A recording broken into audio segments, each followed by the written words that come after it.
네, 여러분 안녕하세요. 벌써 네 번째 시간이 됐습니다. 여러분께서 지난 세 번 강의를 들으시면서 상당히 좀 어떤 분은 어렵다고 하신 분도 계시는데 그래도 한번 들어보시면은 끝에 가서는 어느 정도 이해가 될 겁니다. 제가 그런 생각을 가지고서 오늘 또 네 번째 시간을 해보도록 하겠습니다.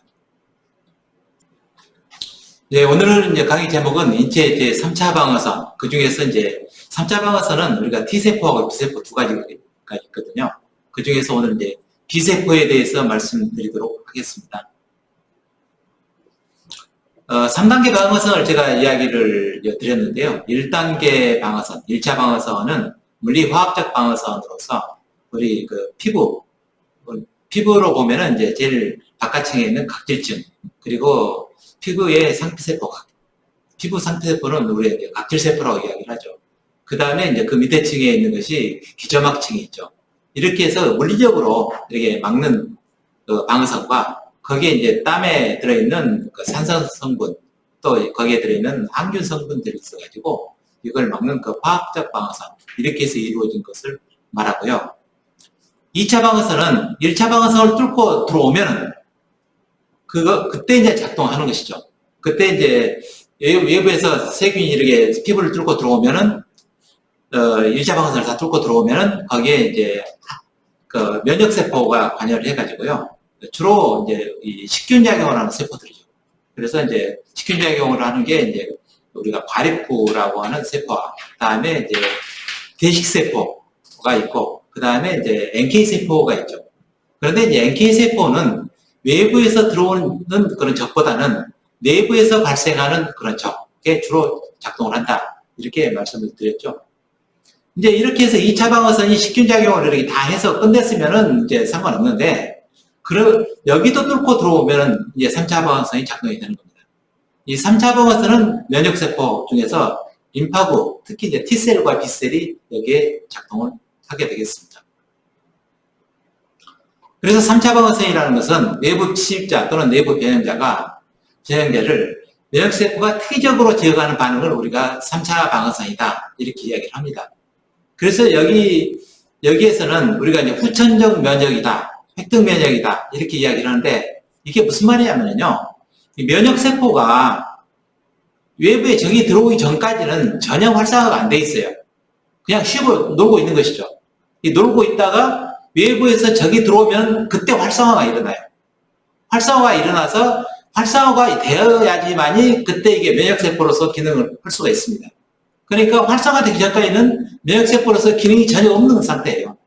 없는 상태로 있다가 외부에서 적이 들어오면은 그때 활성화돼가지고 이 활성화돼서 이 면역세포 기능을 하는 것이죠. 그럴 때 이게 활성화될 때까지 기간이 얼마나 걸리냐 하면 이게 대개 2주 정도 걸립니다. 그래서 이제 이 2주 정도 걸리는 것을 우리가 잡게 하기 위해서 미리서 예방주사를 맞아 놓는 거죠. 그리고 외부에서 적이 들어와서 활성화가 돼야지 면역 반응이 나타나기 때문에 이것을 우리가 획득 면역 또는 후천 면역이라고 이야기하는 것입니다. 2차 방어선에 관여했던 그 과립구나 NK세포는 외부에서 적이 들어오자마자 바로 작동을 해서 그걸 없애거든요. 그런데 반해서 이것은 외부에서 적이 들어오면은 그것에 의해서 활성화되는 시간이 필요하다는 거예요. 이게 이제 3차 방어선의 아주 가장 큰 특징입니다. 그리고 이제 외부에서 적이 들어오면은 들어온 적의 종류에 따라서 거기에 반응하는 이 T세포나 B세포가 각각 다 다르다는 것이죠. 그래서 거기에 반응하는 T세포와 B세포가 각각 거기에 맞는 게 작용하기 때문에 이것을 우리가 특이적 방어선이다. 이렇게 이야기합니다. 이 3차 방어선에 관여하는 면역세포로서는 T세포와 B세포가 있는데요. 활성화된 B세포를 뭐라고 말하느냐 하면 우리가 형질세포라고 이야기를 합니다. 그래서 형질세포에서 이 형질세포가 직접 면역 반응에 관여하는 것이 아니고 이게 항체라는 단백질을 만들어가지고 이 항체가 면역 반응에 관여를 합니다. 그래서 이제 이것을 우리가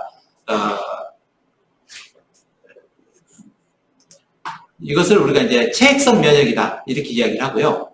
T세포는 이 T세포 활성화가 되면은 활성화된 T세포를 우리가 사이토톡식 T세포 또는 킬러셀이라고 이야기를 합니다. 그래서 이 세포가 직접 작용해서 이 변형된 세포를 바로 죽이는 것이죠. 그래서 세포가 직접 관여하는 면역이다 해서 이것을 우리가 세포 면역이다 이렇게 이야기하는 것이죠.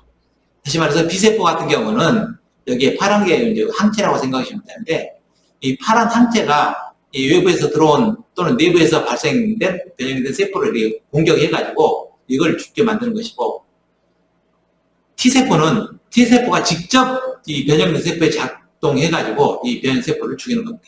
그래서 이것을 우리가 세포 면역, 이것을 체액성 면역 이렇게 이야기합니다. 체액성이라는 것은 액체라는 이야기죠. 근데 이 항체가 단백질이기 때문에 물에 녹아요. 녹기 때문에 액체로서 작용을 하는 것이죠. 우리가 이제 따라서 이제 항원, 침입자죠. 침입자 혹은 내부에서 변형자가 생겨이 항원으로서 나타나게 되면은 이게 B세포나 혹은 T세포를 자극을 합니다. 그래서 이제 거기에 이 항원에 맞는 B세포, 항원에 맞는 T세포가 활성화가 되는 것이죠. 그렇게 해가지고 B세포가 활성화가 되면은 이때 이제 항체를 만들어가지고 이 항체가 면역 반응에 관여한다 해서 이것을 체액성 면역이다 이렇게 이야기를 하고, T림프구는 이 T림프구가 항원에 의해서 활성화가 되면은 이 T림프구가 사실은 두 가지거든요. 하나는 면역 반응을 도와주는 T세포가 있고, 하나는 면역 반응을 직접 관여하는 T세포가 있어요. 그래서 이 도와주는 T세포는 면역 반응을 직접 관여하는 T세포의 활성을 활성화시키고, 이것은 또 B세포도 활성화시켜요. 그래서 T세포는 B세포의 면역도 조절한다 이렇게 이야기를 하거든요. 어쨌든 이 T세포는 활성화되면은 이게 킬러셀로 바뀌어가지고 이 킬러셀이 직접 변형된 세포를 죽이기 때문에 이것을 우리가 세포성 면역이다 이렇게 이야기를 하는 겁니다. 우리 몸에 이제 항원이 될 수 있는 물질이 있는데요. 항원은 어떤 게 항원이냐 하면은 항원의 정의를 보면은 몸에 들어와서 면역 반응을 유도할 수 있는 물질을 우리가 항원이다 이렇게 이야기를 합니다. 이런 항원이 될 수 있는 물질의 종류는 어떤 것이 있는가 하면은 가장 항원이 되게 좋은 물질은 단백질입니다. 그리고 이제 단백질 말고도 탄수화물도 될 수가 있고, 지질도 항원이 될 수가 있고, 핵산도 될 수가 있고, 여러 가지 화학 물질도 항원이 될 수가 있습니다. 그러나 가장 좋은 것은 단백질이 가장 좋은 항원이라는 것이죠. 이런 항원이 되려고 하면 몇 가지 조건이 있어야 돼요. 그 조건이 있어야 되는데, 그 중에서 이제 1번 조건이 뭐냐면은 사실은 다른 생명체에 있는 문제여야 돼요. 이게 무슨 말이냐면은 내 몸 안에 있는 물질이 나한테 항원으로 작용해버리면 내 몸이 망가지겠죠. 그러니까 항원이 될 수 있는 것은 내 몸 안에 있는 것은 절대로 항원이 돼서는 안 된다는 것이죠. 내 몸 안에 있다 그 말이 원래 내 몸 안에 있는 것이죠. 외부에 들어와서 내 몸에 있는 것이 아니라 원래 내가 가지고 있는 물질은 그게 항원이 돼서는 안 된다. 그러니까 다시 말하면은 내 몸 밖에 다른 생명체에 있던 물질들이 항원으로서 좋다는 얘기죠. 그 다음 두 번째는 크기가 일정 크기 이상이 돼야 돼요. 너무 적은 것은 항원으로서 작용을 못 한다는 얘기죠. 왜냐하면 항원이 면역세포를 갖다 자극을 할 때 그 자극하는 부위의 모양이 중요해요. 모양이 있고 어느 정도 사이즈가 돼야 된다는 얘기죠. 그래야지만 그게 작용할 수 있다. 그래서 이제 분자량으로 따지면은 분자량이 최소한도 5,000달톤 이상은 돼야 된다. 이렇게 이야기하죠. 5,000달톤이 얼마나 큰지 여러분이 잘 모르시겠지만은, 예를 들어서 우리가 포도당 무게가 얼마나냐면 180 정도 됩니다.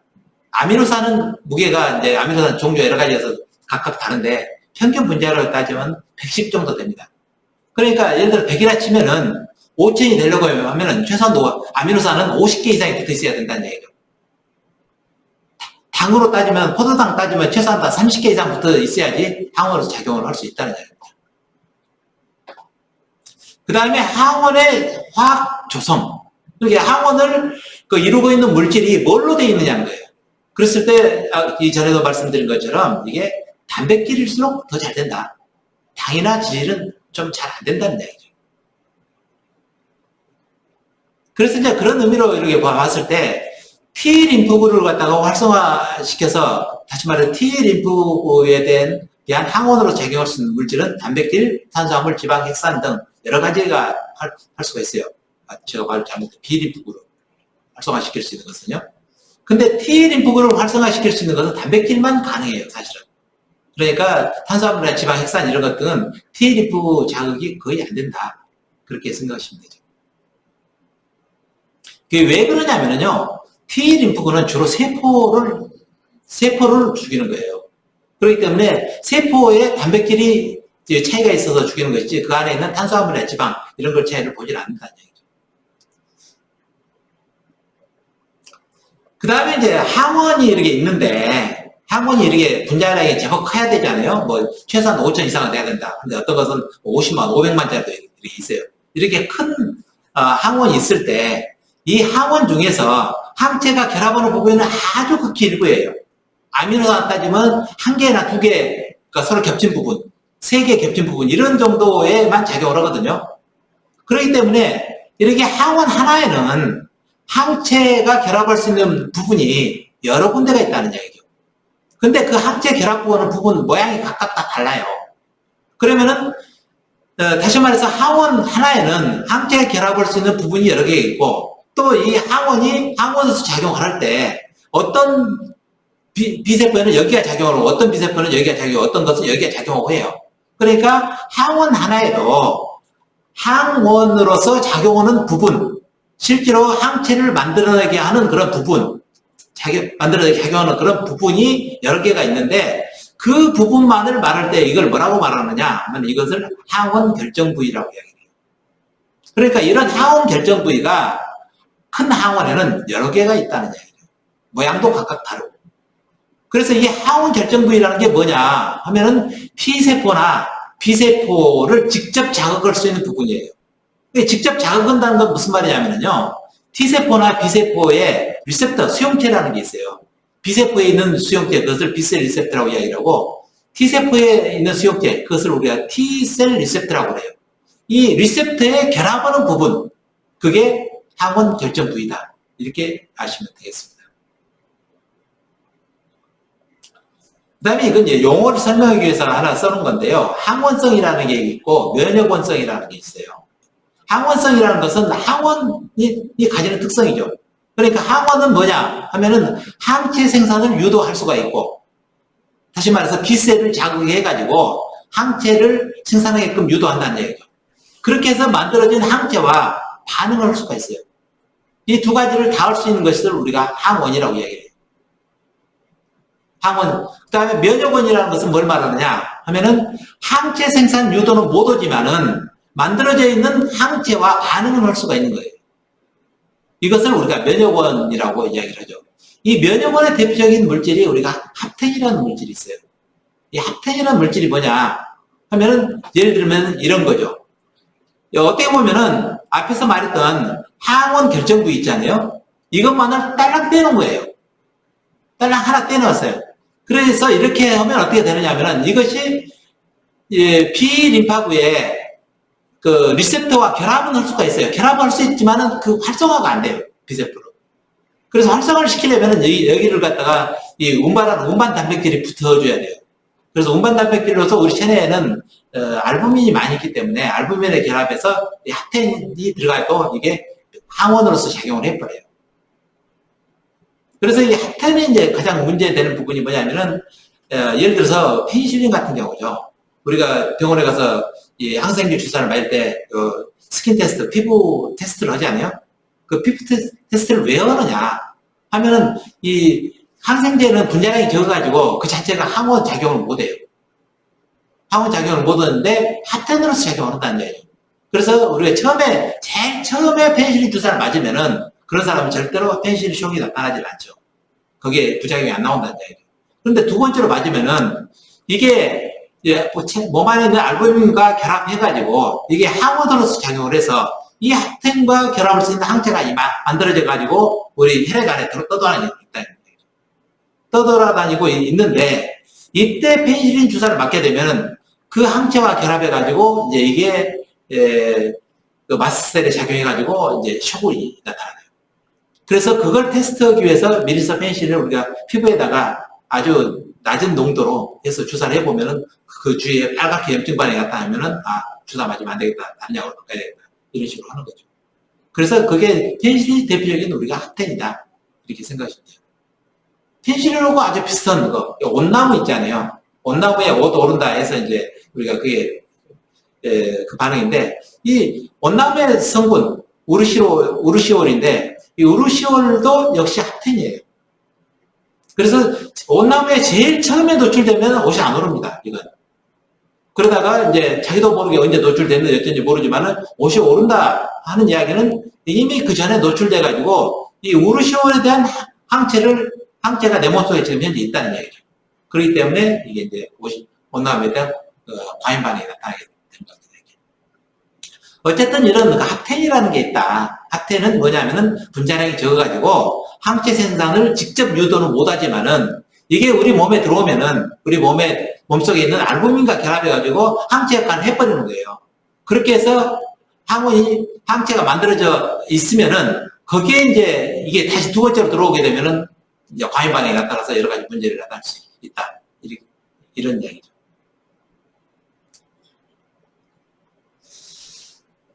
그 다음에 항원의 특성이 여러 가지가 있는데요. 항원이 얼마나 항원으로서 역할을 잘 할 수 있느냐 하는 것은 거기에 영향을 주는 요소가 여러 가지가 있어요.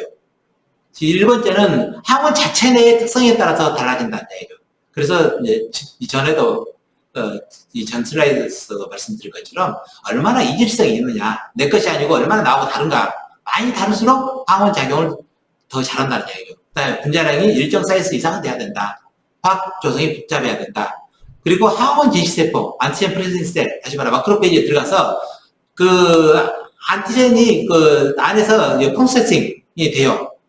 잘게 쪼개진다는 얘기예요. 쪼개져가지고 어떻게 보면은 아까 말했던 안티젠 시스템의 그 부분만 어떻게 잘 끌어가지고 밖으로 잘 내보내면은 훨씬 더 항원으로서 역할을 잘하게 된다는 얘기죠. 그런 특성이 있고, 그 다음에 항원 외적인 요소가 있어요. 이것은 이제 숙주의 유전자 구성이나 투여 양이나 투여 경로에 따라서 달라지는데, 숙주의 유전자 구성이라는 것은 다시 말해서 MHC 유전자가 어떻게 되어 있느냐예요. MHC 유전자가 각 사람마다 다릅니다. 그래서 어떤 사람한테서는 똑같은 항원을 주는데 누구한테서는 항원 반응이 잘 나타나고 누구한테서는 잘 안 나타나고 그래요. 그건 왜 그러느냐 하면 그 사람의 유전적 특성이 차이 때문이다. 이렇게 설명을 하거든요. 그 다음에 항원의 투여 양과 경로에 따라서 우리가 차이가 있는데요. 항원 양이 너무 많이 줘요. 또는 너무 적게 주면은 이럴 때는 항체 반응이 잘 안 나타납니다. 그래서 이럴 때는 너무 많거나 너무 적을 때는 우리가 면역학적 내성을 갖다가 다시 말해서 면역학적 관용을 유도한다. 이렇게 이야기를 합니다. 그리고 이제 반복되는 주사는 항체 생산을 증가하죠. 첫 번째 주사를 하는 것보다는 두 번 주사를 하면은 훨씬 더 항체 생산량이 더 많이 된다는 얘기죠. 이것은 이제 우리가 첫 번째 주어가지고 나타나는 면역 반응, 이것이 1차 면역 반응이고요. 두 번째 주어서 나타나는 면역 반응, 이게 2차 면역 반응인데요. 이것은 이제 조금 이따가 다시 한번 더 설명드릴게요. 그리고 세 번째로는 우리가 항체를 투여하는 방법이 먹는 것보다는 주사로 오는 게 훨씬 더 반응이 잘 나타납니다. 그건 왜 그러냐면은 먹으면은 소화 효소에 의해서 장에서 다 분해가 되기 때문에 항원으로서 역할이 잘 나타나기 굉장히 힘들죠. 그래서 비경구적 주사를 주어버리면 전혀 분해 안 되고 그대로 혈액으로 들어가서 면역세포에 그대로 가서 작용하기 때문에 이게 훨씬 더 면역 반응 유도가 더 잘 된다. 이렇게 볼 수가 있는 것이죠. 그 다음에 이제 그렇게 돼서 항원이 이제 들어오게 되면은 이제 림파구가 활성화가 일어나죠. 그럴 때 항원이 들어오면은 어떤 림파구가 활성화가 되느냐 하면은 이 항원과 결합된 림파구가 활성화가 돼요. 결합하는 거, 항원과 결합하는 것을 우리가 리셉터라고 이야기한다 그랬죠. 그리고 B셀에 있는 것이 이제 B셀 리셉터, B셀 수용체고 T세포에 있는 것은 T셀 수용체예요. 그러니까 외부에서 어떤 종류의 항원이 들어올 것인가에 반응해서 거기에 맞는 B셀 리셉터를 가진 B셀이 활성화가 일어나는 것이죠. 이것 때문에 이제 특이성이 생기는 겁니다. 다시 말해서 이 B셀 리셉터의 종류가 몇 가지가 있느냐 하면은 외부에서 들어올 수 있는 항원의 종류 수만큼 이미 내 몸 안에 만들어져 있다는 이야기입니다. 그럴 때 우리가 산술적으로 계산하면은 항원의 종류가 몇 가지나 있을 수 있느냐 그걸 잘 모르지만은 정확한 건 아닌데 이건 정확한 건 아닌데 대개 한 100만 가지 정도의 항원이 들어올 수가 있다. 우리 몸에 들어올 수가 있다. 이렇게 우리가 계산합니다. 그랬을 때 우리 몸에서 이 100만 가지 항원과 반응할 수 있는 B셀이 최소한도 100만 가지 이상은 있어야 되겠죠. 그랬을 때 몇 가지가 있느냐 하면 우리가 거의 1억 가지의 B셀을 가지고 있어요. 그러니까 외부에서 들어올 수 있는 항원의 수보다도 최소한도 거의 한 100배 정도 많은 B셀의 종류를 가지고 있다는 것이죠. 마찬가지로 T셀도 마찬가지입니다. 외부에서 들어올 수 있는 항원의 종류가 100만 가지인데 우리도 여기도 한 1억 가지 정도의 T셀 리셉터의 레파토리를 우리가 가지고 이미 있다는 얘기예요. 그러니까 그 중에서 다시 말해서 1억 개의 B셀 중에서 들어온 항원에 맞는 B셀이 하나가 딱 활성화가 돼야 되죠. 그래가지고 이게 활성화돼서 이 B셀 리셉터를 가지고 있지 않아요? 그러면 이게 이제 이 B셀 리셉터에 있는 이 B셀 리셉터 이것이 뭐냐면 이게 종류로 따지면 이게 면역 글로불린입니다. 면역 항체예요, 이게. 그래서 이거하고 똑같은 항체를 만들어서 다음에 분비를 해요. 활성화가 되면은 플라즈마 셀이 돼가지고 이게 형질세포로 된 다음에 그때 만들어내는 항체가 리셉터에 있는 항체하고 똑같아요. 똑같은 종류를 만들어서 밖으로 분비를 합니다. 이게 왜 그러느냐 하면은 이 항원이 들어와서 이걸 자극하기 때문에 다시 말해 자극한다는 건 여기에 결합하기 때문에 이 항원과 결합할 수 있는 그 항체가 만들어져서 분비가 되면은 여기에 가서 다시 결합을 하겠죠. 그래서 이 항체를 갖다가 제거를 시키는 겁니다. 이것 때문에 특이성이 만들어지는 거예요. 다른 B세포들은 이렇게가 만약에 있었다 하면은 나머지 9,999만 9,999개 이것은 그대로 돌고 있어요. 이렇게 중에 이거 하나만 떼면 활성화가 되는 거죠.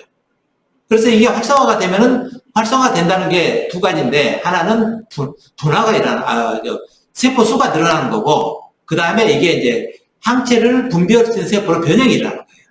그 두 가지는 우리가 분화다, 활성화다 이렇게 이야기를 합니다.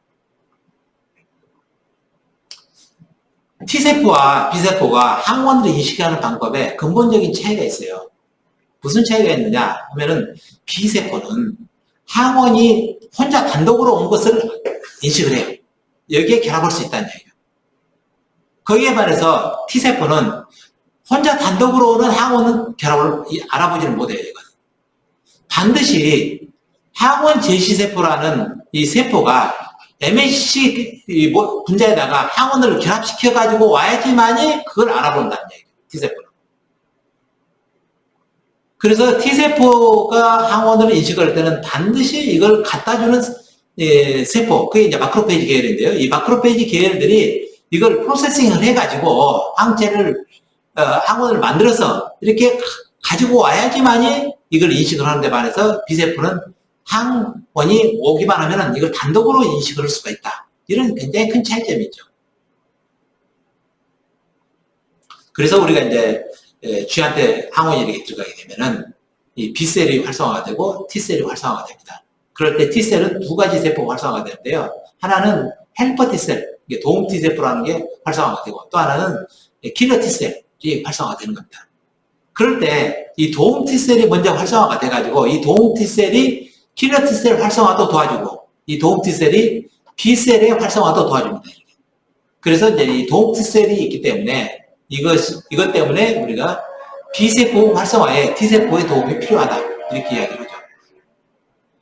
그렇게 해서 B세포가 활성화가 되면은 이게 형질세포로 되고 이 형질세포에서 항체를 만들어서 이제 밖으로 내보내면 이 항체가 이제 직접 작용을 하는 것이죠.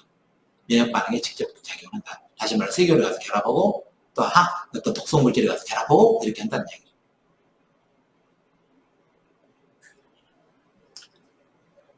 그럴 때 이제 우리가 방금 말씀드린 것처럼 이제 B세포가 있는데 B세포는 B셀 리셉터가 있어요. B셀 리셉터는 뭘로 되어 있느냐 하면 이게 종류가 이 임무노글로불린으로 되어 있어요, 이게. 근데 임무노글로불린을 우리가 이제 구조를 말할 때 이렇게 이야기를 하거든요. 그래서 이제 긴 것, 이것을 우리가 헤비 체인이라고 이야기를 하고, 이게 무게가 무겁다는 얘기입니다. 그 다음에 짧은 것, 적은 것을 우리가 라이트 체인이라 해서 이렇게 이야기를 합니다. 그 중에서 여기에서 이 까맣게 된 부분 있잖아요.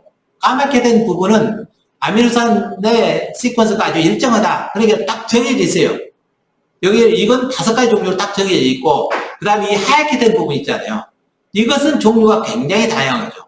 이 종류가 얼마나 다양하냐 하면은 여기에 T셀의 종류만큼 이 베리어블 리전이라고 하는 이 부분 때문에, 이 부분의 차이. 다시 말해서 여기가 뭐 하는 부분이냐면 여기가 항원이 여기가 결합하는 부분이에요.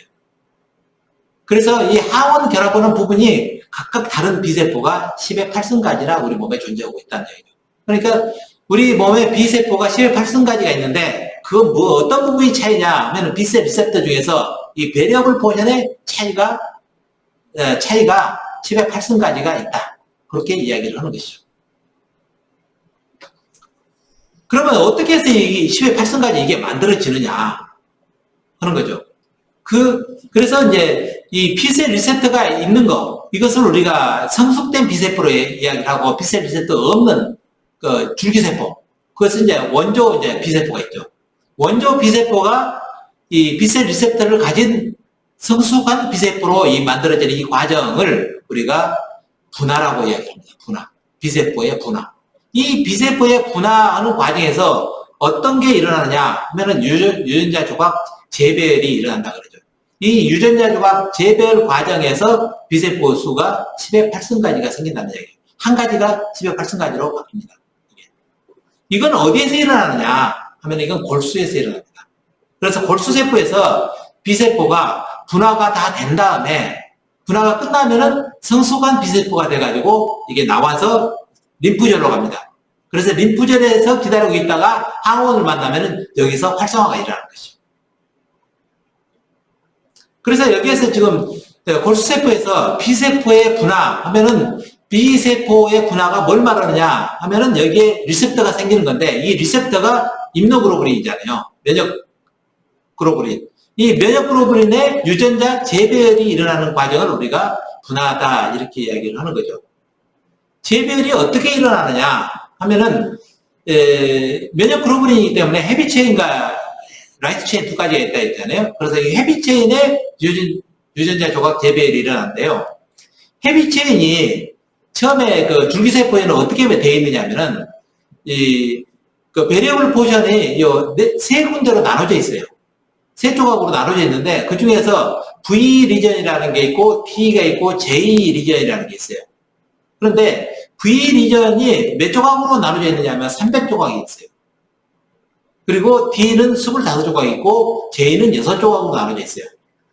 이것들이 300개 중에 1개, 또 25개 중에 1개, 6개 중에 1개, 이것들이 이렇게 재조합을 이렇게 만들어요.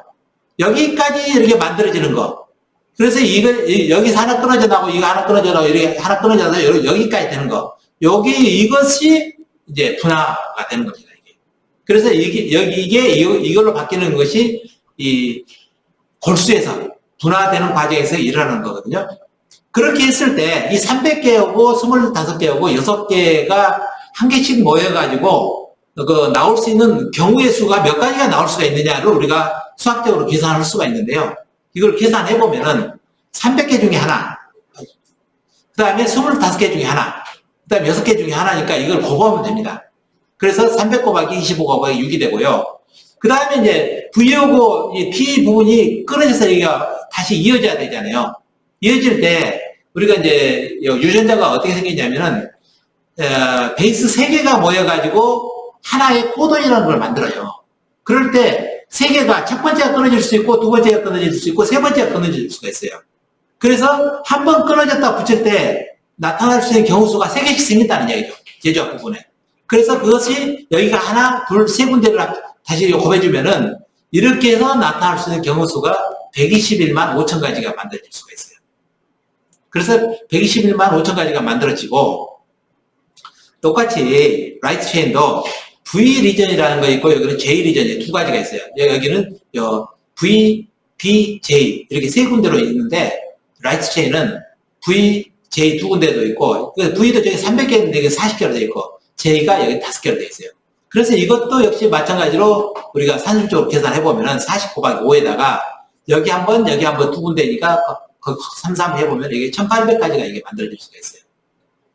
그래서 우리가 이제 이걸 산술적으로 계산해보면은 이렇게 만들어진 것이 이렇게 새로 만들어진 경우수를 계산해 보면은 여기 121만 5천 개에다가 곱하기 1800까지 하면은 2.187 곱하기 10의 11승계가 까지가 만들어질 수가 있어요. 산업적으로 계산했을 때. 그런데 이 중에서 한 0.1% 정도만 B셀로 되는 거예요. 사실. 그래서 10의 8승까지 정도 B셀은 가질 수가 있다 했을 때 1억 가지나, 그러니까 굉장히 많은 것처럼 생각이 되지만은 우리가 가지고 있는 유전자의 그 포텐셜의 0.1% 정도밖에 이용을 안 하고 있다. 이렇게 생각하시면 됩니다. 그래서 굉장히 많은 우리가 포텐셜을 가지고 있기 때문에 1억 가지 정도 만드는 것은 문제도 아니다. 그렇게 생각하시면 되죠. 그러니까 B셀의 종류가 1억 가지 되고 T셀도 비슷합니다. T셀도 1억 가지라고 우리가 이야기를 하는데 T셀의 포텐셜도 거의 비슷하게 되기 때문에 그 포텐셜이 충분하다. 이렇게 생각하시면 됩니다. 그렇게 해서 이제 골수에서 유전자 재배치가 일어나서 이렇게 성숙된 B세포가 되면은 이게 이제 골수를 빠져나와서 혈액을 타고서 림프절로 갑니다. 림프절에 가서 이제 림프절에 막 도착해가지고 이 성숙된 B세포가 이렇게 림프절에 있는데요. 이 림프절에서 B세포가 항원에 노출이 안 돼, 한 번도 안 된 거, B세포. 그것을 우리가 네이브 B세포라고 이야기를 하거든요. 미노출 B세포라고 우리나라 말로 해석을 하면 그렇게 되는데요. 이 미노출 B세포 중에 90% 이상은 항원에 노출이 안 되고 그냥 죽어서 없어집니다. 이게 가만 놔두면. 그리고 그 중에 한 10% 이하가 이제 항원에 노출돼요. 항원에 노출되면 그 항원에 맞는 B세포가 활성화가 되죠. 활성화가 돼서 이게 이제 숫자가 늘어나고 그 다음에 이게 플라스마 셀로 이렇게 이제 활성화가 되죠. 그리고 일부는 이게 기억세포로 활성화가 됩니다. 그래서 B세포가 활성화되면 하나는 이펙트 셀인 형질세포로 되고 또 하나는 기억세포인 메모리셀, 기억세포로 이렇게 바뀐다는 얘기예요. 이 형질세포는 뭘 하는 거냐면은 여기에서 항체를 만들어냅니다. 그래서 항체를 만들어내가지고 이게 뭐냐면 이게 림프절이에요. 림프절에서 항체를 만들어내는 겁니다. 그러니까. 그래서 림프절에서 이게 항체를 만들어내서 보내면은 이게 이제 림프를 타고서 혈액으로 들어가서 혈액순환으로 들어가게 되는 거죠. 그러니까 결과적으로 활성화된 B세포인 플라스마 셀은 혈액 내에는 거의 존재하지 않습니다. 그리고 이것은 항상 림프절에 존재하는 것이죠. 그리고 기억세포도 마찬가지입니다. 기억세포도 여기 림프절에 존재하고 있습니다. 그래서 이게 혈액 내에 떠돌아다니거나 그렇지는 않는다는 얘기죠. 그런데 형질세포는 수명이 얼마나 되느냐 하면 이게 수명이 수일에서 수주 정도 됩니다. 그러니까 수주 지나면은 최소한 한 달 이내에 형질세포는 다 죽어서 없어지는 거죠. 그러니까 면역 반응은 한 달, 두 달, 한 세 달 지나면은 점점점 줄어들게 되죠. 항체가 양이 줄어들기 때문에. 그러나 기억세포는 수명이 수개월에서 수년, 어떤 기억세포는 수십 년 된 것도 있습니다. 그래서 이 기억세포가 있으면 어떻게 되느냐 하면은 여기에서부터 이 한 번도 노출 안 된 B세포가 항원에 처음 노출돼가지고 이것이 플라스마 셀로 돼서 항체를 만들어내는 데까지 걸리는 시간이 대개 2주 걸립니다. 여기까지. 2주 걸리는데요. 기억세포가 있으면은 이 기억세포가 기억하는 이 P 림파구를 활성화시켜서 이렇게 만드는 데는 한 2, 3일밖에 안 걸립니다. 그렇기 때문에 우리가 외부에서 병균, 예를 들어서 요즘에 코로나가 유행인데요. 코로나균이 들어왔다. 그러면 코로나균이 우리가 들어와서 체내에서 병을 일으킬 때까지 잠복 기간이 대개 얼마나 되느냐? 그러면 대개 사람에 따라 차이가 물론 있겠지만은 한 5일에서 한 7일 정도 된다고 이야기를 하죠. 그러면 5일 정도, 7일 되면은 처음에 이 코로나균이 들어왔을 때 코로나균이 들어와서 내부 B셀도 자극을 하겠죠. 근데 그게 항체가 만들어질 때까지 14일이 걸린다는 이야기죠. 그렇게 2주 후부터 이 항체가 작용을 하는데 이미 5일이면 바이러스가 몽땅 만들어져가지고 체내에서 증상을 나타냅니다. 증상을 나타내면 우리가 이제 환자라고 이야기를 하는 거죠. 그래서 이 코로나 환자가 돼버린 거예요. 그래서 한 일주일 지나면 코로나 환자가 되고 치료 않고 가만 놔두더라도 한 2주가 지나면 이미 항체가 만들어져 이게 작동을 해서 다시 치유가 됩니다. 그래서 대부분의 환자들은요, 바이러스나 이런 건 저절로 치유가 되는 것이죠. 우리가 보통 이제 그런 이야기를 하잖아요. 감기 걸려가지고 병원에 가서 병원에 안 가면은 치료되는데 얼마 걸리냐면은 14일 걸리죠. 병원에 가면은 치료되는데 얼마 걸리냐 하면 2주 걸립니다. 그러니까 14일 걸리는 거나 2주 걸리는 거나 따지고 보면은 똑같이, 기간이 똑같지 않아요? 근데 약을 먹으면은 어쩐지 빨리 나은 것 같은 기분. 그 이제 숫자가 뒤에는 상관없고 2라는 거죠. 2주. 그래서 2이기 때문에 더 빨리 나는 거다. 이렇게 생각을 하시는데, 실제로 따지고 보면은 바이러스의 약이 지금 현재 거의 없기 때문에, 우리가 먹는 감기약은 대부분이 해열제로 기침 안 나오게 하는 진토제. 이런 것들이기 때문에 사실은, 치료되는 것은 우리 몸 안에서 면역 시스템이 작동돼가지고 치료되는 겁니다. 그래서 우리가 이제 예방주사를 맞잖아요. 예방주사를 맞는 목적이 뭔가 하면 이제 기억세포를 만들어 놓기 위해서 예방주사를 만든 겁니다. 이걸 만들어 놓으면은 이게 2주 걸리던 게 이게 한 3일 걸리기 때문에 코로나가 그 다음 들어오더라도 한 3일이면 이미 작동을 할 수 있잖아요. 작동해서 이게 증상이 나오기 전에 한 5일 정도 돼야 이제 잠복기에 증상이 나오는데 그 전에 이미 치료가 시작되고 있다는 거예요. 그래서 기억세포를 만들어 놓은 게 우리가 예방주사의 목적이다. 이렇게 알고 계시면 되겠습니다. 이렇게 해서 이제 형질세포에서 항체를 만들어 내거든요. 그럼 이 항체가 뭐냐? 이렇게 보시면은 항체는 우리가 면역글로불린이다. 이렇게 이야기를 합니다. 이 면역글로불린이라는 게 뭐냐면은 우리가 혈액을 우리가 정경동이라는 방법을 해보게 되면은 이렇게 밴드가 4개가 나옵니다. 그래서 제일 첫 번째 나온 밴드, 이것은 알부민이고, 두 번째 나오는 것이 알파, 베타, 감마, 글로불린입니다. 그래서 이 세 가지가 글로불린인데요. 이 글로불린 중에서 이 세 번째 있는 감마 글로불린, 이것이 곧 항체입니다. 그래서 면역글로불린이라고 이야기를 하죠.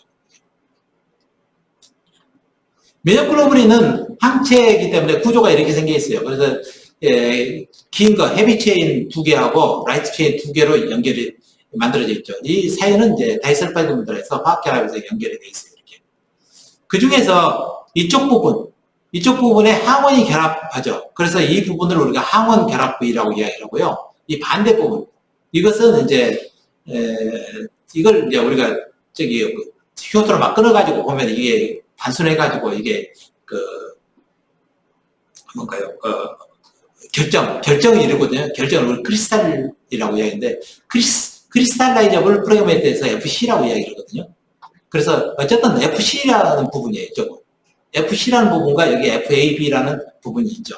그래서 FAB 부분은 항원 결합 부위이기 때문에 여기에 이제 배리어블 굉장히 다양한 부분이다. 다시 말해서 여러 번 이야기하지만 이게 가지수가 몇 가지냐? 18선까지가 있다는 얘기예요. 이 밑에는 몇 가지가 있느냐? 하면 이제 몇 가지 안 돼요, 이건. 그래서 이건 이제 고유 부분이라는 이야기가 있고, 여기서 이 까만 부분은 이제 항상 고유한 부분인데, 헤비체인의 까만 부분의 종류가 몇 가지가 있느냐? 하면 5가지가 있어요. 그 5가지 종류, 체인의 이름이 이제, 감마, 알파, 뮤, 델타, 에타, 이렇게 해서 5가지 종류가 있고, 라이트 체인의 까만 부분, 이것은 2가지가 있어요. 카파하고 람다, 이 2가지가 있죠. 그래서 우리가 항체의 종류를 갖다가 나누는데, 어떤 기준을 가지고 나누느냐에 따라서 이제 우리가 여기에서 3가지 기준을 가지고 나누어 봐요. 제일 첫 번째는 헤비체인의 앞에 말하는 이 까만 부분의 종류가 뭐냐. 여기서 감마, 알파, 뮤, 델타, 에타라고 그랬죠. 이렇게 해서 5가지 종류가 있어요. 감마면은 이뮤노글로불린 G라고 이야기를 하고, 알파면은 이뮤노글로불린 A, 또 뮤면은 M, 델타면은 D, 에타면은 E라고 이야기를 하죠. 이렇게 5가지 종류가 있다. 그 다음에 헤비체인의 FC 포션의 종류에 따라서 우리가 알로타입이라는 걸 나누고, FAB 포션에 따라서 이디오타입이라는 것을 나눠요. 헤비체인의 콘스탄트 리전에 따라 5가지로 나누는데, 그 중에서 이뮤노글로불린 A는 우리가 분비항체라고 이야기를 해요. 우리 몸에서 분비되는 물질에 들어있는 항체는 다 이뮤노글로불린 A예요. 예를 들어 타액이라든지 눈물이라든지 이런 데 이뮤노글로불린이 조금씩 들어있거든요. 그런 것들은 전부 다 이뮤노글로불린 A다. 그 다음에 이뮤노글로불린 T는 B셀 리셉터, 금방 말했던 그 B셀 리셉터가 있는데 그것이 이뮤노글로불린 T로 되어 있어요. 그 다음에 이뮤노글로불린 E는 주로 알러젠과 반응을 하는 게 이뮤노글로불린 E예요. 이뮤노글로불린 G는 우리 몸에 있는 면역 반응에 관여하는 항체의 거의 대부분은 이뮤노글로불린 G예요. 그렇게 나머지들은 아주 조금 있고 거의 대부분 8%, 99%가 이뮤노그로빈 G가 차지하고 있다. 이뮤노그로빈 M은 제일 처음에 이뮤노그로빈 플라즈마 셀이 다시 말해 형질세포가 활성화돼서 만들 때 제일 처음에 이뮤노그로빈 M을 만든다 G로 바뀌어요. 그래서 M이 제일 처음에 며칠 만들어져요. 어떤 경우는 하루 이틀 정도 만들어지다가 그 다음에 G로 바뀌기 때문에 이것을 우리가 초기항체라고 이야기해요. 아무튼 M이 있긴 있지만은 이거 거의 아주 적고 거의 대부분의 이뮤노글로빈은 혈액 내에 있는 이뮤노글로빈은 이뮤노글로빈 G다 이렇게 생각하시면 됩니다. 알로타입이라는 게 금방 이제 어떻게 해서 나눈 거냐 하면은 이게 종족의 차이다. 다시 말해서 내 몸속에 이뮤노글로빈 G가 있어요. 근데 이뮤노글로빈 G가 예를 들어서 여기에 있는 토끼에도 이뮤노글로빈 G가 있다는 얘기죠. 말에도 있고. 그러니까 말, 토끼, 나, 사람 이렇게는 이뮤노글로빈 G는 G지만은 그 G가 조금 달라요. 그 차이가 뭐냐, 무슨 차이냐 하면은 그것이 알로타입이에요. 종족 간의 차이, 같은 이뮤노글로빈이지만 그것을 우리가 알로타입인데 이 알로타입을 나타내는 부분이 이 헤비체인의 이쪽 부분에가 이런 차이가 있어요. 그래서 여러분 그렇게만 아시면 돼요. 각 종마다 이뮤노글로빈이 같은 이뮤노글로빈 G라고 하는데 G가 차이가 있다. 그런 것이죠. 차이가 항체 결합 부위가 아니라 같아야 되는 부분, 이 부분에 차이가 있다는 것이죠. 그래서 우리가 이제 예를 들어서 말에 있는 혈청을 사람한테 옛날에 막 주사를 했거든요. 그런데 지금은 주사를 잘 안 해요. 왜냐하면 이 알로타입이 다르기 때문에 이게 들어가면 다른 면역반응이 나타나버려요. 그래서 이걸 잘 안 해줘. 그 다음에 이디오타입이라는 게 있어요. 이디오타입이라는 것은 뭐냐면 항원과 결합하는 부분의 이 차이예요. 그래서 내 몸에 있는 예를 들어서 같은 이뮤노글로빈 G라고 하더라도 예를 들어서 콜레라균 들어와서 만들어진 이뮤노글로빈 G하고 또 장티푸스균 들어와서 만들어진 이뮤노글로빈 G가 다를 거 아니에요. 달라야 되잖아요. 그 뭐가 다른가 하면은 항원 결합 부분 여기 이 부분이 차이가 있다는 얘기예요. 나머지 부분 다 똑같은데 이것을 우리가 이디오타입이 다르다 이렇게 이야기를 하죠. 그러면 이디오타입이 몇 가지가 있느냐 하면은 외부에서 들어올 수 있는 항원의 개수에 대항할 수 있는 만큼 있어야 될 게 708선까지가 있다. 이렇게 얘기해요. 이디오타입 개수가 대단히 많은 겁니다. 그래서 이제 림파구가 성숙 비림파구, 성숙 비림파구가 이제 줄기세포 비림파구에서 여기까지 될 때 우리가 이것을 분화라고 이야기를 하고, 분화는 이미 골수에서 이미 분화는 다 끝나죠. 이 분화가 끝난 성숙 비세포가 림프절에 들어와 있어요. 림프절에 들어오면은 이게 항체를 만나면은 그때 이제 이게 자극을 받아가지고 활성화가 일어나는 거죠. 그래서 세포 분열을 일으키고, 세포 분열을 일으킨 것 중에 일부는 플라스마 셀, 형질세포로 되고 일부는 기억세포로 된다 하는 것이죠. 이 기억세포는 수명이 길고 형질세포는 수명이 짧다. 그래서 우리가 예방주사를 만든 것은 기억세포를 만들어 놓기 위해서 예방주사를 만든 거다. 이렇게 이야기하는 거죠. 그래서 외부에서 우리가 제일 첫 번째 항체에 노출돼서, 다시 말해서 첫 번째로 성숙비세포와 항체에 노출돼서 세포 분열돼가지고 플라스마셀로 될 때, 돼가지고 여기까지가 보통 14일 걸린다 그랬죠. 그래서 여기에서 항체가 만들어져서 분비될 때까지가 14일 정도 걸리는데, 이렇게 해서 다시 말해서 성숙비세포가 제일 첫 번째로 항원에 노출돼 가지고 나타나는 면역 반응, 이게 1차 면역 반응이라고 이야기를 한 거예요. 그렇게 돼서 이제 면역 반응이 좀 줄어들 쯤해서 한 달, 두 달쯤 지난 다음에 다시 같은 항원을 노출시키면은 이때는 기억세포가 있어가지고 이 면역 반응이 그 전 반응에 비해서 훨씬 더 높고 훨씬 빠르게 일어나요. 2, 3일이면 반응이 일어나기 시작해요. 이렇게 일어나는 것을 우리가 2차 면역 반응이라고 이야기하는 거죠. 그러니까 결과적으로 우리가 예방주사를 맞는 이유는 1차 면역 반응을 목적이 아니라 2차 면역 반응이 나타나게 하기 위해서 목적으로 예방주사를 이미 맞아갖고 있는 거죠. 그러면은 그 다음에 외부에서 세균이 못 들어오게 하는 방어막이 1차, 2차에서 작동을 해가지고 그걸로 끝나면 상관없지만은 3차까지 오게 되면은 3차 반응이 나타나는 시간도 2, 3일이면 빨리 이렇게 반응이 나타날 수 있다는 얘기예요. 그렇게 해서 우리가 예방주사를 맞는 목적은 2차 면역 반응을 유도하기 위해서 그렇게 하고 있다. 이렇게 생각하시면 됩니다. 그래서 이 기억세포는 B세포가 림프절에 있는 저미널센터라는 데 가서 B세포들이 다 모여 있어요. 여기에서 이제 항원에 의해서 자극을 받으면 형질세포고 기억세포로 분화가 일어나는 거죠. 그래서 이제 형질세포는 항체를 생산하고 기억세포는 다시 노출되기를 기다리고 있는 것이죠, 사실. 기다리고 있다가, 기억세포가 있으면은 항체가 굉장히 빠른 시간 내에 또 굉장히 많은 양이 만들어지는 것이죠. 이런 기억세포는, 형질세포보다는 훨씬 수명이 길고, 보통은 기억세포가 8주에서 20주, 약 5개월 정도 수명이 되는데, 5개월 정도 수명이 되는데, 어떤 경우는 한 50년 되는 것도 있어요. 대표적으로 이제 이렇게 50년 되는 게 천연두 같은 경우, 또 우리 홍역 같은 경우, 홍역은 일생에 우리가 한 번만 걸린다 이렇게 이야기하잖아요. 근데 이제 일면에서 보면은 나이 들어서 홍역이 또 걸린 사람들이 많이 나타나거든요. 근데 이제 어찌됐든 그 기억세포가 홍역이나 천연두 같은 경우는 굉장히 오래 남아 있다는 얘기예요. 이게 기억세포가 다 없어져 버리면 다시 1차 반응부터 다시 나와야 돼요. 그래서 림프절에 이렇게 여러 개 있으면은 여기에서 형질세포나 T세포나 B세포가 여기에서 자극이 돼가지고 항원이 들어오면 자극이 돼가지고 여기서 활성화가 다 일어나요. 활성화가 일어나가지고 면역 반응이 일어나는 장소도 역시 림프절입니다. 그리고 B세포는 여기에서 항체를 만들어가지고 분비를 하면은 이 항체가 림프 덕트를 타고 이렇게 쭉 가서 여기 쇄골하 정맥에서 여기에서 혈액으로 들어가는 거죠. 그래서 혈액에 있는 우리 항체, 이뮤노글로불린은 전부 다 이렇게 림프절에서 만들어져 가지고 림프를 타고서 혈액으로 들어온 것이다. 이렇게 생각하시면 되죠.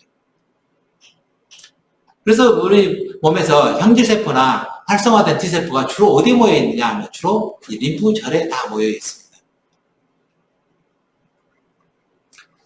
이렇게 해서 이제 항체가 만들어져 나와가지고 혈액을 돌아다니다가 항체가 작용을 하는데 항체의 기능은 항원에 결합해가지고 이 항원의 기능을 직접 못하게 하는 거예요. 그래서 그걸 우리가 중화시킨다고 이야기를 해요. 그래서 직접 중화시키든지 아니면은 다른 면역계가 알아볼 수 있도록 표시를 해놓는 거예요.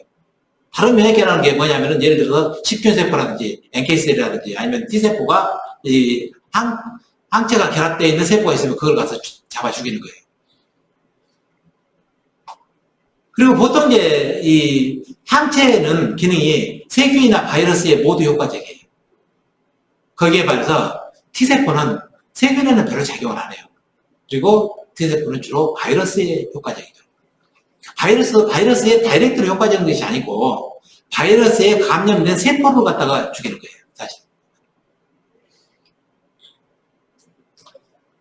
그래서 우리가 항체의 작용 기전을 보시면은 항체가 이 4가지 작용 기전이 있어요. 제일 첫째가 중화시키는 것이죠.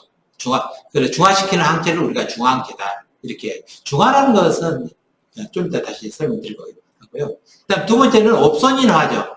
옵선인화라는 것은 뭐냐면 표시를 하는 거예요. 여기에 결합돼가지고, 표시를 하는 거고. 그 다음에 세 번째는 항체가 결합되면 여기에 콤플리멘트라는 단백질이 있어요. 이 콤플리멘트도 면역계에 작용하는 단백질인데, 이게 활성화가 되면은, 이게 세포를 갖다가 녹이는 효소예요. 맨 마지막에 콤플리멘트가. 그래서 이 세포를, 이 항체가 붙어있는 세포를 갖다 녹이는 것이죠. 그 다음 네 번째는 침전시키는 것이죠. 그래서 바이러스 같은 것이나 또는 뇌부에 들어온 어떤 독성 물질 같은 거 있을 때 거기에 딱 결합해서 그 물질이 침전돼 버리면은 더 이상 작용을 못 하는 거죠. 그래서 이제 이렇게 4가지 방법에 의해서 항체가 작용을 하고 있는데요. 하나하나 보시면은 예를 들어서 중화항체죠. 중화항체는 이게 이제 바이러스인데 바이러스가 세포에 들어가기 위해서는 세포막에 있는 특정 단백질의 결합을 반드시 해야 돼요. 그런데 이 항체가 만들어져 가지고 이 바이러스 껍데기에 있는 단백질이 와서 딱 결합해버리면은 이 결합할 부분이 없잖아요. 그러니까 결합을 못 하는 거죠. 그래서 이게 결합을 못 오게 만들었다 해서 이걸 중화항체라고 이야기해요. 또 하나는 이것은 이제 어떤 독성 물질이에요. 독성 물질이 있는데 이 독성 물질에 가서 항체가 함으로써 독성 물질의 독작용을 나타내는 부분이 있어요. 그 부분에 항체가 딱 결합한다는 얘기예요. 그러면은 그 부분이 막아져 버리기 때문에 이게 독작용을 못 하게 되는 거죠. 그래서 독성을 갖다가 중화시키는 거죠. 그래서 이걸 우리가 중화항체다. 이렇게 이야기해요. 그래서 중화항체가 주로 작용하는 데는 어디냐 하면은 바이러스나 어떤 독소의 작용을 주로 하고 있어요. 항체 중에서도 그래서 이제 우리가 보통 그 바이러스에 대해서 우리가 예방주사를 맞잖아요. 그럴 때 그 예방주사를 맞을 때 어떤 것을 가지고서 그 예방주사를 만드느냐 하면은 이 껍데기 단백질, 이 껍데기에 있는 요거 가지고 예방주사를 만들어야 되겠죠. 안에 있는 거 가지고 만들면은 그게 들어가는데 아무 상관이 없이 들어가 버리잖아요. 그래서 이걸 가지고 만들기 때문에 이제 중화항체 역할을 하게끔 이 바이러스로 가지고 그 항체를 그 예방주사를 만들 때는 중화항체가 만들어지게끔 만들어야지만이 그 예방주사로서 가치가 높은 것이죠. 그 다음에 이제 보체를 활성화시키는 것이 있는데요. 이 보체라는 물질은 세균에 가서 이렇게 항체가 결합되어 있으면 이 항체에 보체가 결합돼요. 그래서 보체가 시리얼을 쭉 있어요. 그래, 시리얼로 해서 이렇게 하나 결합되면 여기에 맞는 보체가 결합되고, 여기에 맞는 보체가 결합되고, 여기에 맞는 보체가 결합돼요. 그래서 맨 마지막 이 보체는 무슨 역할을 하느냐 하면 세균 막을 갖다 녹이는 역할을 하는 효소 역할을 해요. 효소 역할을 하는 게 여기에 결합돼야지만 활성화가 돼요. 활성화되면은 여기에 결합되면 활성화돼가지고 세포 막을 녹여버리죠. 그래서 세포가 죽는 거예요. 그래서 항체가 결합됨으로써 보체가 결합되고 보체가 결합됨으로써 세균이 죽죠. 그래서 이게 항체의 역할이 뭐냐 하면 이 세균에 결합된 항체에 보체가 결합되게 만들고 이 보체를 활성화시킨다. 그래서 보체 활성화 역할을 항체가 한다는 것이죠. 다음 세 번째는 옵소닌화라는 것이죠. 이 옵소닌화는 뭐냐면은 옵소닌이라는 단백질이 있어요. 이 단백질이 세균에 결합되면은 이 옵소닌을 알아보고 식균세포가 가서 그 세균을 갖다가 잡아먹어요. 식균작용을 한다는 얘기죠. 그거하고 똑같이 항체가 여기에 세균에 결합되어 있으면은 그 항체를 알아보고 식균세포가 가서 이 세균을 갖다가 잡아먹는다는 얘기죠. 항체를 먼저 알아보고 결합되는. 그래서 항체가 옵소닌하고 똑같은 역할을 한다 해서 옵소닌화 현상이라고 이야기해요. 이것을.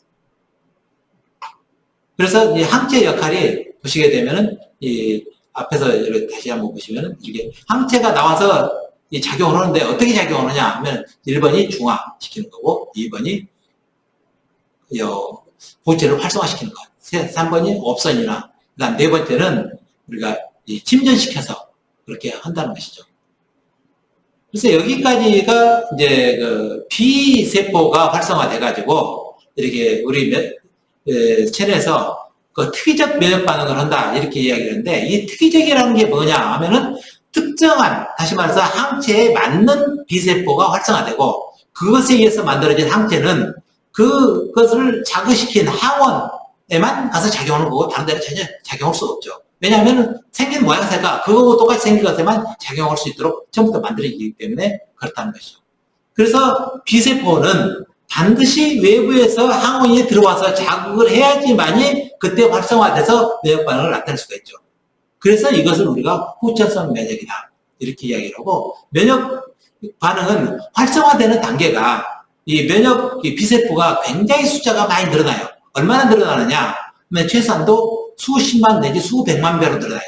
한 마리가 수백만 배로 늘어난다는 얘기예요. 그렇게 해가지고 거기에서 다시 항체를 만들어서 작용을 하기 때문에 면역 반응이 굉장히 강력하게 나타날 수가 있죠. 그래서 면역 반응이 강력하고 다른 면역 반응이 일어나는 이건 확실하게 일어날 수는 있죠. 그렇지만은 이것이 나타나게 하는 데는 반드시 먼저 와서 자극을 해야지만 반응이 나타난다. 그래서 먼저 자극을 하지 않으면 이것은 반응이 나타나지 않는 것이죠. 그래서 오늘은 여기까지 하시고요. 다음 주에는 이제 T세포는 사실은 B세포보다 훨씬 더 복잡합니다. 복잡해서요. 제가 가능하면 쉽게 해서 좀 간단하게 만들었어요. 그래서 오늘 여기까지고 다음 주에 뵙도록 하겠습니다. 감사합니다. Personalized immune care platform. MKCF.